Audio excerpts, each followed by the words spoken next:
वाघाने हल्ला केल्याच्या अनेक घटना तुम्ही वाचल्या किंवा ऐकल्या असतील. वाघाच्या हल्ल्यातून एखाद्याचा जीव वाचणे चमत्कारापेक्षा कमी नाही. उत्तराखंडमधील एका 17 वर्षीय मुलासोबत असा चमत्कार घडला. रामनगर येथे राहणारा अंकित त्याच्या मित्रांसोबत शाळेतून घरी येत होता. यावेळी अचानक एका वाघाने त्याच्यावर हल्ला केला. अंकितने आपल्या मित्रांचे प्राणधर वाचवले, पण स्वतः वाघाच्या तावडीत सापडला. मिळालेल्या माहितीनुसार नोव्हेंबर 2023 मध्ये धक्कादायक घटना घडली. अंकित आपल्या मित्रांसोबत दुपारी शाळेतून घरी परतत होता. यावेळी अचानक झाडावर बसलेल्या वाघाने मागून हल्ला केला. वाघाने अंकितचे डोके आपल्या जबड्यात पकडले. बराच वेळ त्यांच्यात झटापट झाली. वाघ अंकितचे डोके सोडायला तयार नव्हता. अंकितही हार मानत नव्हता. अखेर थोड्या वेळाने वाघाची पकड सैल झाली आणि त्या क्षणी अंकितने वाघाची जीभ पकडून बाहेर काढली. यानंतर वाघाने घाबरून तिथून पळ काढला.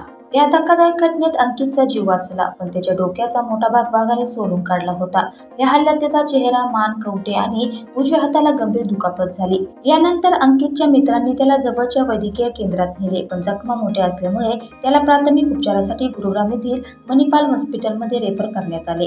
तिथे डॉक्टर आशिष दिग्रा यांच्या देखरेखीखाली अंकितची प्लॅस्टिक सर्जरी झाली. अंकितची अवस्था पाहून डॉक्टरही थक्क झाले होते. अंकितच्या डोक्याचे कातडे ओरडून निघाले, कवटीचे हाड बाहेर आले, उजव्या कान कापला गेला, चेहऱ्यावर वाघाचे दात घुसले, उजव्या हाताचा अंगठा देखील तुटला होता. सुमारे 4 महिन्याच्या उपचारानंतर अंकित बरा झाला. त्याच्या शरीरावर जखमा हळूहळू बऱ्या होत आहेत. अशा परिस्थितीत अंकित बचावल्यामुळे लोक त्याच्या शौर्याचे कौतुक करत आहेत.